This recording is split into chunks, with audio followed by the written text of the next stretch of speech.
24 जनवरी 1848 की बात है, अमेरिका की कैलिफोर्निया की। आपने कैलिफोर्निया के बारे में हो सकता है पहले सुना हो, बट 1848 से पहले वो एक रूरल प्लेस होती थी। वहां पर एक आदमी जेम्स मार्शल नाम का एक मील में काम किया करता था एज अ कारपेंटर। बट एक बार वो जाता है 24 जनवरी के दिन एक नहर के पास।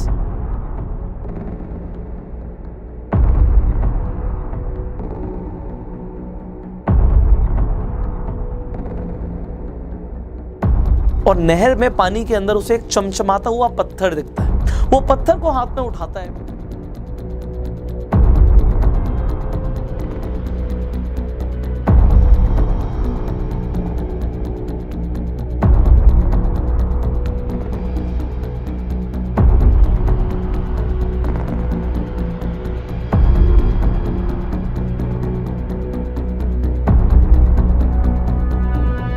उसका टेस्ट कराता है, उसे पता लगता है कि वो तो सोना है, प्योर गोल्ड है। और वहां पे उसे और भी सोने के टुकड़े मिलते हैं। वो अपने मील के ओनर को आके बताता है कि वहां पे नहर पे सोने के टुकड़े मिले हैं मुझे। बट मील का जो ओनर होता है ना, ज्यादा भाव नहीं देता। वो कहता है चलो ठीक है, थोड़ा बहुत सोना मिल गया होगा, तुम मील बनाने पर ध्यान दो। बट जो वर्कर्स होते हैं वो ये परमिशन ले लेते हैं, भैया हम तो अपने फ्री टाइम में वहां पे खुदाई करेंगे, हम और सोना ढूंढेंगे। तो अपने फ्री टाइम में जब वो सोना ढूंढने जाते हैं, उन्हें पता लगता है कि वहां पे छोटे मोटे टुकड़े नहीं है, वहां पे तो पूरी सोने की खदान है। 3.5 लाख किलो सोना वहां पे दबा पड़ा है। अब जैसे ही लोगों को पता लगता है कि कैलिफोर्निया में सोना मिला है, ये अखबारों में छप जाती है न्यूज। और अमेरिका के अलग अलग जगहों से लोग वहां पर आने शुरू हो जाते हैं कैलिफोर्निया के अंदर। ना सिर्फ अमेरिका के, पूरे वर्ल्ड में जहां जहां तक ये न्यूज पहुंचती है, लोग अपना काम धंधा छोड़ के, कोई डॉक्टर है, कोई इंजीनियर है, सब छोड़ छाड़ के आ जाते हैं सोने की खुदाई के लिए। अब जब इतने सारे लोग वहां पे पहुंच जाते हैं, सोना निकालना शुरू करते हैं। इतना सोना निकलता है कि लोग अपने घोड़ों पर लाद कर सोना लेकर जाते हैं। अब पहाड़ी से जा रहे हैं, घोड़े गिर गए, उसके मालिक ऊपर बैठे थे वो भी गिर गए, लोग मर गए। लोगों ने वैसी मार काट शुरू कर दी, लूटना शुरू कर दिया। किसी ने सोना निकाल लिया तो लोग इतने लालची बन गए कि सब कुछ भूल गए। बट मेरा सवाल है आपसे, 1848 से लेकर 1855 तक ऑलमोस्ट ये आपके 7 साल हो जाते हैं। 7 साल सोने की खुदाई चली है, सोना निकला है, मैंने आपको बताया ऑलमोस्ट 3.5 लाख किलो। बट मेरा सवाल ये है, सबसे ज्यादा पैसा किसने कमाया? जरा सोचिए। अगर आप ये सोच रहे हैं कि जिस इंसान ने सबसे पहले ढूंढा था सोने की खदान को, उसने ज़्यादा पैसा कमाया होगा, या फिर जो इतने सारे लोग आए थे उसमें जिसके पास सबसे ज़्यादा पैसा होगा, उसने अपने साथ वर्कर्स कलेक्ट कर लिए होंगे, उसने सोने की खुदाई करके बहुत पैसा कमाया। वेल, आप जो सोच रहे हैं वो आप गलत सोच रहे हैं। This is called first level thinking या फर्स्ट ऑर्डर थिंकिंग। अब ये फर्स्ट ऑर्डर थिंकिंग या फर्स्ट लेवल थिंकिंग जो आपने सोची, ये गलत नहीं है। ज़्यादातर लोग यही सोचते हैं कि भैया जिसे सोने की खदान मिल गई वही सबसे ज़्यादा पैसा कमाएगा, बट ये गलत है। इसके ऊपर आ जाती है सेकंड लेवल थिंकिंग या सेकंड ऑर्डर थिंकिंग। अब लेट मी टेल यू, लोग यहाँ पर पहुँचे कितने? 3 लाख लोग पहुँच गए, ना सिर्फ यूएस से, ऑल ओवर वर्ल्ड से कैलिफोर्निया में खुदाई करने के लिए। अब खुदाई करने के लिए जो इक्विपमेंट्स चाहिए, टूल्स चाहिए, जो फावड़ा चाहिए, शॉवल बोलते हैं, तो ये सब जो चाहिए लादने के लिए, सामान लादने के लिए घोड़े चाहिए, खच्चर चाहिए, गधे चाहिए, ये सब जो है ये कौन देगा? और जिसने समझा कि भैया मुझे ये देना है, उसने ज़्यादा पैसे कमाए। अब आपको लग रहा होगा कि भैया इन लोगों के नाम फेमस नहीं है, तो और बताता हूँ। सेकेंड लेवल थिंकिंग में 3 लाख लोग वहाँ पे पहुँच गए, खाना कहाँ से मिलेगा? तो वहाँ पे एक न्यूयॉर्क का एक बचर भी पहुँच गया, उनका नाम था फिलिप आर्मर। आपने आर्मर का नाम सुना होगा। तो जो आर्मर फूड है, ये मीट प्रोड्यूसिंग कंपनी है, इसने वहाँ पे लोगों को खाना सप्लाई करना शुरू किया और यूएस की one of the largest meet producing company बन गया। एनीवेज, जब आप खुदाई करते हो तो आपको कपड़े ऐसे चाहिए जो फटे ना, जो ड्यूरेबल हो। तो वहाँ पे एक जर्मन अमेरिकन बिजनेसमैन पहुँचा, जिसका नाम क्या था? हो सकता है आपने सुना हो, लेवी स्ट्रॉस। तो आपने जो लेवाइस का नाम सुना है, तो लेवाइस जो जीन्स है वो कहाँ से आई है? वो कैलिफोर्निया से आई है। तो एक इंसान ने देखा कि लोगों को कपड़े की जरूरत है, हम ये देते हैं, लिवाइस वहां से जन्म हुई। लोगों को बैंक की जरूरत थी, लोगों को पैसा डिपॉजिट कराना था, तो हेनरी वेल्स और विलियम फार्गो, ये दो ऐसे लोग थे जिन्होंने कैलिफोर्निया में फाइनेंशियल सर्विसेज देना शुरू किया, लोगों को मेल सर्विसेज देना शुरू किया। एंड आपने वेल एंड फार्गो का नाम तो सुना ही होगा, फॉर्च्यून 500 कंपनीज के अंदर आते हैं। इनका 2019 का ही प्रॉफिट ऑलमोस्ट 20 बिलियन के आसपास था। शुरुआत कहां से हुई? एक अपॉर्चुनिटी से। सो आज अगर हम बात करें स्टॉक मार्केट की, हम बात करें पैसा कमाने की, तो आज आपको ये समझ आ गया होगा कि सिर्फ फर्स्ट लेवल थिंकिंग से या सिर्फ फर्स्ट ऑर्डर थिंकिंग से ही पैसा नहीं बनता, ज्यादा पैसा बनता है सेकंड लेवल थिंकिंग से। अब इसका मतलब क्या हुआ? अगर आज आप स्टॉक मार्केट में इन्वेस्टमेंट कर रहे हो या कहीं पर भी इन्वेस्टमेंट कर रहे हो, सो यहां पे कुछ चीजें समझते हैं। लॉकडाउन हुआ, ठीक है जी, लोग पैनिक में आ गए, लोग डर गए, उन्होंने अपने स्टॉक्स बेचने शुरू कर दिए। बट उसके बाद जिन लोगों ने इन्वेस्टमेंट की, उन्होंने क्या सोचा कि अब कौन सा सेक्टर सबसे पहले ग्रो करेगा।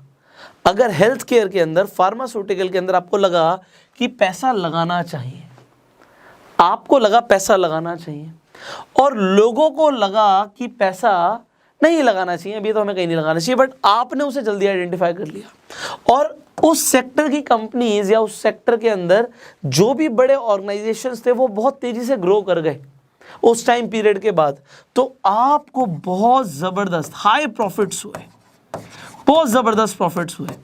क्यों हुए? क्योंकि आपने तब स्टॉक को पिक किया जब वो बहुत कम प्राइस पे मिल रहा था और लोग भी बेचने के मूड में बैठे हुए थे, इसलिए उसका प्राइस ज्यादा बढ़ा नहीं। बट कंपनी ने बढ़िया परफॉर्म कर दिया, इंडस्ट्री ने बढ़िया परफॉर्म कर दिया, आपको हाई प्रॉफिट्स मिले।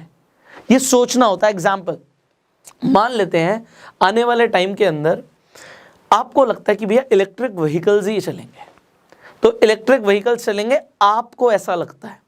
अब आप एक ऐसी कंपनी में दांव लगाते हो जो पार्ट्स बनाती है जिससे एक्चुअल में इलेक्ट्रिक व्हीकल बनेगा, मान लो बैटरीज बनाती है या बैटरी इक्विपमेंट्स बनाती है, तो वहां पर क्या हो सकता है कि आपको लग रहा है कि वो चीज ग्रो होगी, बट ऐसा नहीं है कि आप अकेले हो, अब लोगों को भी लग रहा है वो चीज ग्रो होगी।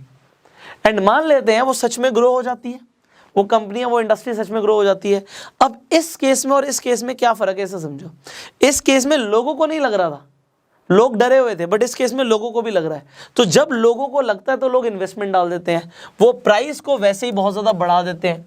अब जब आप कोई चीज महंगी खरीद रहे हो और वो और भी बढ़ जाती है तो कितनी बढ़ेगी, उसमें आपको प्रॉफिट होंगे बट बहुत ज्यादा हाई प्रॉफिट्स नहीं होंगे। अच्छा, क्या आपको नुकसान भी हो सकता है अगर आप जो सोच रहे हो वैसा नहीं हुआ? मान लो आप किसी कंपनी में या इंडस्ट्री में पैसा लगाते हो, आपको लगता है ये ग्रो करेगी, आपको लगता है, ठीक है जी। अब इसे बड़े ध्यान से समझिएगा। अब मान लेते हैं आपको लगता है कि टूरिज्म इंडस्ट्री बहुत तेजी से ग्रो कर सकती है, कोविड धीरे धीरे कम हो रहा है, और आपको ऐसा लगता है कि जैसे लोग मनाली में पहुंच गए, भीड़ लगा दी, ऐसा अब लोग अंदर से पूरी तरीके से भरे पड़े हैं, जैसे ही लॉकडाउन खुलेगा, कोविड की सिचुएशन बेहतर होगी, टूरिज्म इंडस्ट्री में बहुत ट्रिमेंडस ग्रोथ मिल सकती है, आपको ऐसा लगता है। अब यहां पर एक चीज समझिए कि मान लेते हैं लोगों को भी ऐसा लगता है, पर कोविड की सिचुएशन ठीक नहीं हुई, इंडस्ट्री और बेकार परफॉर्म कर गई, फिर क्या होगा? आपको बहुत जबरदस्त लॉस भी हो सकता है, हाई लॉस हो सकता है। और यहीं पे एक फाइनल सिनेरियो और ले लेते हैं। मान लेते हैं आपको लगता है कि टूरिज्म इंडस्ट्री ग्रो करेगी, बट लोगों को नहीं लगता। अब यहां पे लोगों को जब लगता था तो शेयर्स के प्राइस उन टूरिज्म कंपनीज के बहुत ज्यादा बढ़ गए थे, बट यहां पे जब लोगों को नहीं लगता तो आपको लगता है, तो आपने जब इन्वेस्ट किया आपने बहुत कम प्राइस पे एंट्री ली, लोगों को नहीं लगता तो वो प्राइस कम था, पर टूरिज्म सेक्टर ग्रो नहीं हुआ, लॉस अभी भी होगा बट यहां पे थोड़ा सा कम होगा। तो आपको हाई लॉस कब हो सकता है? जब लोगों ने उसमें इन्वेस्ट करके प्राइस बढ़ा दिया हो। अब ऐसे बहुत सारे सेक्टर्स हो सकते हैं, मान लो अब ग्रीन एनर्जी आ रही है या फिर रिन्यूएबल एनर्जी की तरफ लोग जा रहे हैं। अब लोगों को पता है कि फॉसिल फ्यूल्स को कम जलाना है, जिससे हमारा एनवायरनमेंट खराब भी हो रहा है। तो ऐसा सेक्टर के अंदर जिसमें आपको लगता है कि बहुत तेजी से ग्रोथ आएगी एंड लोगों को भी लगता है बहुत तेजी से ग्रोथ आएगी, अब आगे क्या होगा we do not know, but यहां पे ऐसे सेक्टर्स के अंदर आपको दिखेगा कि शेयर्स के प्राइस पहले से ही बहुत ज़्यादा है, तो ग्रोथ जब आएगी तब आएगी। बट आपको करना क्या था, यहाँ पे अगर ग्रोथ आ भी जाती है, यहाँ पे हमने सिनेरियो लिया आ भी जाती है, प्रॉफिट्स होंगे, बट ह्यूज प्रॉफिट्स तब होते हैं जब आप मार्केट के अगेंस्ट प्रेडिक्ट करते हो। ह्यूज प्रॉफिट्स तब होते हैं जब लोगों को नहीं लगता, ये हमारा की फैक्टर है, जब लोगों को नहीं लग रहा तब आप इन्वेस्ट करते हो। लोगों को मान लो नहीं लग रहा कि यस बैंक ऊपर जाएगा, बट आपको लग रहा है, और अगर सच में चला जाता है, ह्यूज प्रॉफिट्स।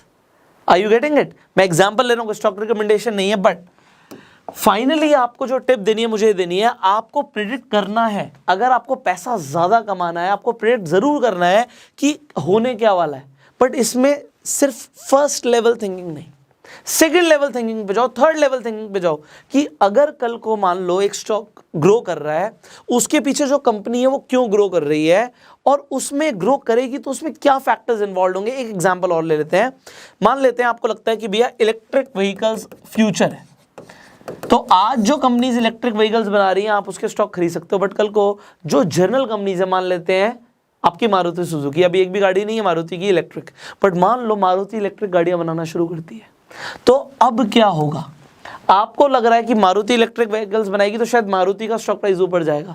आपको ये भी लग सकता है, आप कुछ भी सोच सकते हो कि जो कंपनीज बैटरी सप्लाई करती हैं, क्योंकि इलेक्ट्रिक व्हीकल्स के अंदर मेन जो कंपोनेंट है वो बैटरी है, तो बैटरी जो कंपनीज देंगी उनका स्टॉक प्राइस और ऊपर जाएगा। आप सोच सकते हो, आप ये भी सोच सकते हो, अगर ये इतना इंपॉर्टेंट है तो ये कंपनीज खुद भी बैटरीज बना सकती हैं।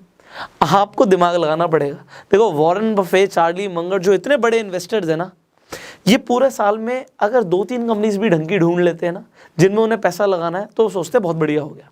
बट अगर आप ये सोच रहे हो कि मुझे रोज इन्वेस्ट करना है और रोज कंपनी ढूंढनी है, ये बहुत मुश्किल काम है।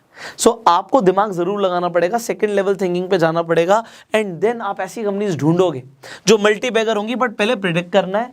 दूसरा सबसे इंपॉर्टेंट फैक्टर मैंने आपको बताया, जब लोग जो सोच रहे हैं उसके अगेंस्ट सोचना है, इसे हम कॉन्ट्रा थिंकिंग भी कहते हैं, हमने इसके ऊपर पहले भी बात करी हुई है। सो कॉन्ट्रा थिंकिंग के बारे में आपको पहले से हमने वीडियो बनाई हुई है, आई बटन पे जाके आप पूरा कॉन्ट्रा थिंकिंग के ऊपर पूरी वीडियो देख सकते हैं। एंड यहाँ पर प्रेडिक्ट जब आप कर दोगे मार्केट के अगेंस्ट, बस आपकी प्रेडिक्शन ठीक होनी चाहिए and you will make a lot of money. So आपको आज की वीडियो कैसी लगी आप नीचे कमेंट करके जरूर बताइएगा। इस वीडियो को अपना प्यार देने के लिए जल्दी से लाइक कर दीजिए, शेयर जरूर कीजिए, जिससे ज्यादा से ज्यादा लोगों तक ये कमाल की इंफॉर्मेशन पहुंचे।